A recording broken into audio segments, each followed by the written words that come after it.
Hallo, ich begrüße euch hier zum 8. Video. Thema ist immer noch IT-Security, Datenschutz und Sicherheit.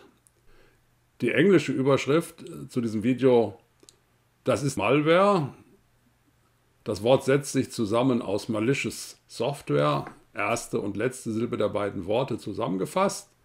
Im Deutschen wird das mit schädlicher Software oder Schadprogrammen übersetzt. Das ist ein weites Feld.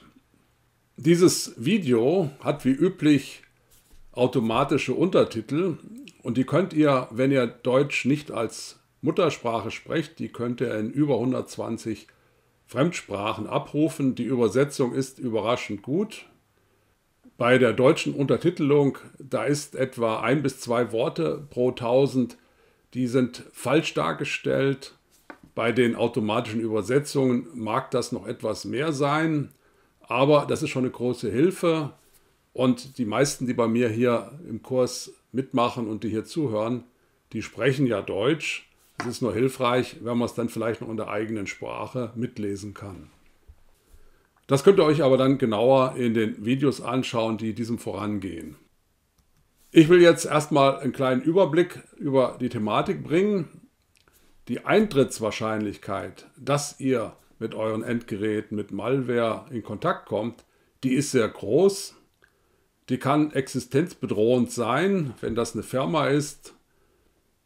Wenn ihr aber dann auf so eine Malware hereinfallt, die beispielsweise eure Bankdaten dann abschöpfen und missbrauchen, dann ist das für euch auch schon sehr ärgerlich. Malware kann grundsätzlich bei jedem Betriebssystem vorkommen.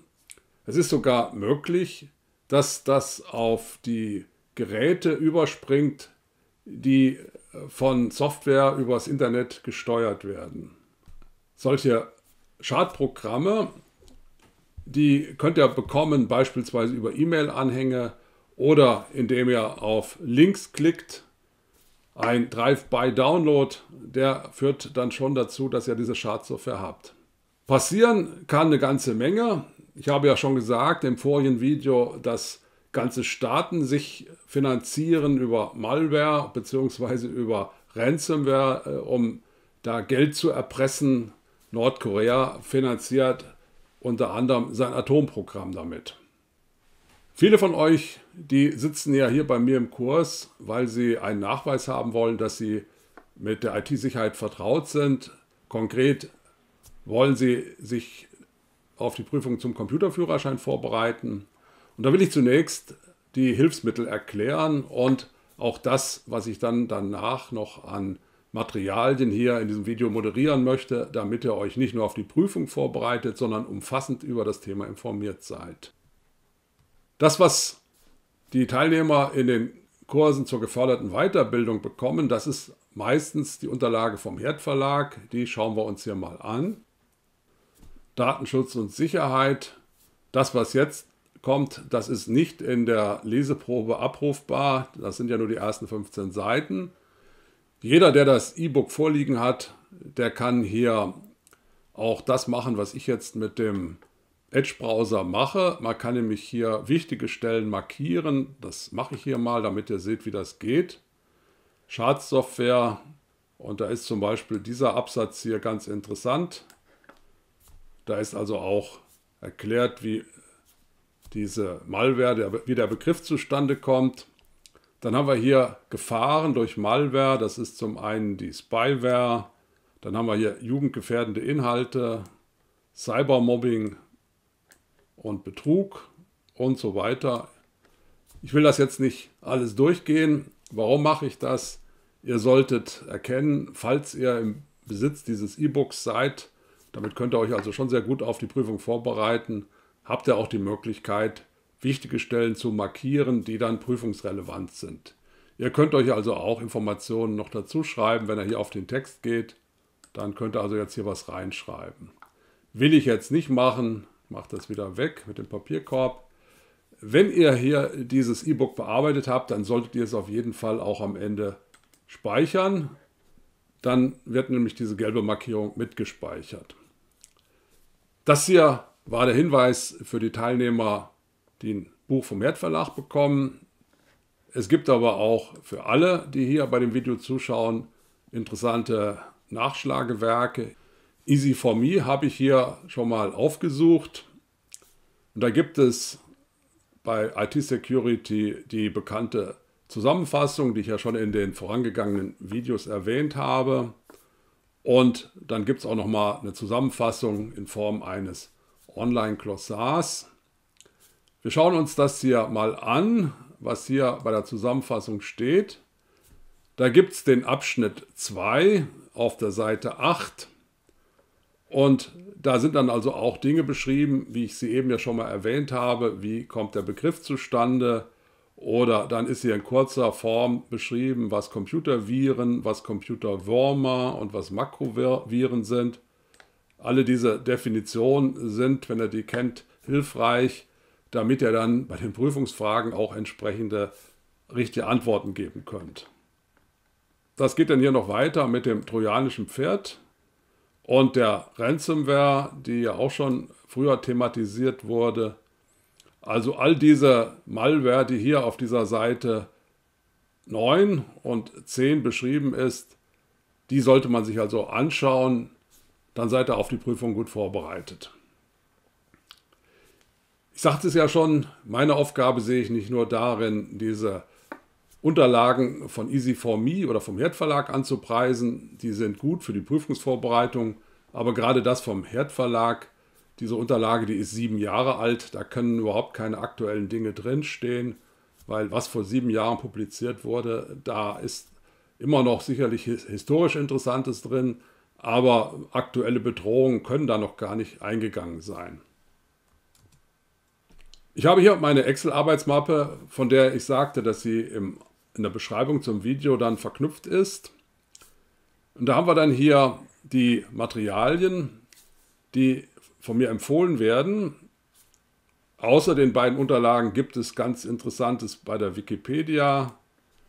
Da sind 7 oder 8 Seiten beschrieben, auch die Anteile, die hier beim Schaden dann eine Rolle spielen, wenn das ausgewertet werden kann. Ich habe jetzt mal nach unten geblättert, etwa 7 Bildschirmseiten ist das hier groß, was bei der Wikipedia steht. Wenn ich das jetzt alles durchgehe, dann wird euch das nicht helfen, sondern das wird euch eher verunsichern oder überfordern, wenn man das in der Schnelle so macht. Ich gehe jetzt mal weiter. Die Quelle, die ich ja eben auch schon verwendet habe, wo man umfassend und aktuell informiert wird, ist das BSI. Das habe ich also hier auch in der Unterlage markiert. Software, die auf den Zielgeräten ausforscht und Informationen weiterleitet, die kann schlimme Folgen haben. Hier ist dann in der Wikipedia beschrieben, bei Cyberwar, how Russian hackers and trolls helped elect the president. Da wurden dann zur rechten Zeit Informationen, die man von Hillary Clintons Smartphone abgerufen hatte oder weitergeleitet hatte, da wurde dann Stimmung gegen Hillary Clinton gemacht. Aber auch der aktuelle Präsident Joe Biden, da fragt man sich, wie kommt zu bestimmten Zeiten dann das FBI dazu, dass man seine Ferienwohnung oder sein Haus durchsucht. Da muss es ja Informationen gegeben haben, da will ich jetzt nicht drüber spekulieren. Wenn jemand diese Informationen gesammelt hat, dadurch, dass auf diesen Geräten Informationen abgegeben wurden an Stellen, wo man nicht dran denkt, dann kann man natürlich diese Informationen sammeln und zu geeigneten Zeiten veröffentlichen. Da ist unsere Bundeskanzlerin vor ein paar Jahren auch betroffen gewesen. Da habe ich dann in der Süddeutschen Zeitung gelesen, Spionageskandal mehr als peinlich, wenn man dann von befreundeten Ländern und deren Geheimdienst ausgeforscht wird. Dann berichtete kürzlich gerade das ZDF über eine israelische Firma, die sich damit brüstet, dass sie weltweit Wahlen manipulieren kann. Demokratie wird mit Cyberwaffen angegriffen. Und dieser Artikel, der zeigt, wie gefährlich das sein kann. Dass das passiert, das wissen wir ja schon seit Jahren. Aber dass denn solche Dinge in Ländern, die wir ja auch für Demokratien hielten, dass da solches Treiben stattfindet, das ist natürlich dann schon erschreckend.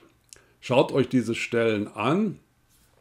Interessant ist natürlich auch, woher bekommen Journalisten oder in diesem Fall Moderatoren solche Informationen. Da will ich hier mal auf was eingehen, was ich selbst mit Interesse verfolgt habe. Unter dem Stichwort Cyberclown hat der bekannte Moderator Böhmermann, der hat hier gezeigt, wie eine russische Firma ungestört in Deutschland hackt und der BSI-Chef, das heißt, der ist das jetzt nicht mehr, der wurde dann im letzten Jahr abgelöst, der war mit diesen Aktivitäten vernetzt und das wurde also dann in der Sendung mit dem Jan Böhmermann publiziert. Nicht gehören? Naja. So, wir sehen hier einen kurzen Screenshot von der Sache. Da sehen wir auch, habe ich auch die Untertitel eingeschaltet. Wenn ihr hier nicht so gut Deutsch versteht, ihr könnt euch das hier unten natürlich auch anschauen. Da sieht man ja, da kann man hier automatisch übersetzen in alle Sprachen, was hier in diesem ZDF-Magazin gesprochen wird. Auch chinesische Studenten, die ich ja hier in meinem Umfeld schon mal erwähnt habe, die könnten das. So, ja, kann man hier einfach mal versuchen. Jetzt haben wir hier chinesische Untertitel bei Jan Böhmermann, damit die Welt auch informiert ist. So, gehe ich mal zurück. Ich habe also jetzt zahlreiche Dinge erwähnt, wo man vermuten kann, dass da irgendwelche Software im Hintergrund auf den passenden Geräten installiert war, die mitgeholfen hat, dass Informationen gesammelt werden konnten. Es kann natürlich auch sein, es gibt einfach nur Menschen aus dem Umfeld, die solche Dinge weiterleiten, aber die Wahrscheinlichkeit, dass man durch solche Spionagesoftware dann ausgeforscht wird, die ist schon sehr groß. Der nächste Abschnitt hier in meiner Sammlung beschäftigt sich mit Spyware und Adware. Spyware haben wir ja eben erwähnt, kann eine Rolle spielen, wenn man gezielt Menschen demontieren will.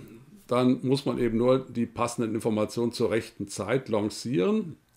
Adware ist eine Sache, die ist nicht heimlich, sondern die wird einem untergeschoben, meistens indem man Freeware oder andere kostenlose Produkte herunterladen kann. Da ist natürlich ein Interesse drin. Die Firmen wollen das ja auch irgendwie finanzieren. Das macht ja kaum jemand was ganz umsonst oder ganz gratis. Und da gibt es hier vom BSI ein paar Hinweise, wo liegen die Unterschiede. Adware, wie gesagt, das kommt von Advertising und das wird dann eingesetzt, um Reklame oder Werbung besser unterbringen zu können. Spyware ist heimlich und das ist natürlich auch verboten. Es gibt Unmengen von Adware. Ich habe hier eine hilfreiche Liste von der Universität von Wisconsin. Ich übersetze die zunächst mal ins Deutsche. Da kann man sich hier den Vorspann mal anschauen. Da sind mehr als 380 gängige Adware-Programme zusammengestellt, die auf den Rechner runtergeladen werden, also auch bewusst runtergeladen werden und die vielleicht irgendwelche kleinen Zusatznutzen bringen, aber hauptsächlich dazu gemacht sind, Informationen, die im Sinne von Werbung dann ausgenutzt werden können. Ich aktualisiere das. Dann haben wir das, wofür das gut ist. Wir sehen, hier sind zum Beispiel viele Toolbars bei oder irgendwelche Hilfestellungen, die man da bekommen kann. Das sind also hier Einsparmöglichkeiten. Wollen wir hier nicht weiter durchgehen. Ihr könnt euch das anschauen.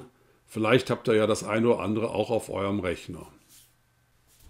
Ich gehe jetzt mal wieder zurück. Adware ist noch eine Sache, die nicht verboten ist. Verboten ist es natürlich, wenn jemand Trojaner installiert, um da beispielsweise Firmengeheimnisse auszuspionieren. Trojaner sind also schon sehr gefährlich für Betriebe. Sie werden allerdings auch eingesetzt, um den Ganoven hier im Lande Herr zu werden. Mit dem Bundestrojaner, da können dann die Strafverfolgungsbehörden Informationen von Schwerverbrechern sammeln. Ich sagte es ja schon, Kinderpornografie oder organisierte Kriminalität, die kann man also hier ganz gut in den Griff bekommen, wenn man bei den betroffenen Rechnern der Straftäter dann diesen Bundestrojaner installiert. Will ich jetzt nicht weiter darauf eingehen.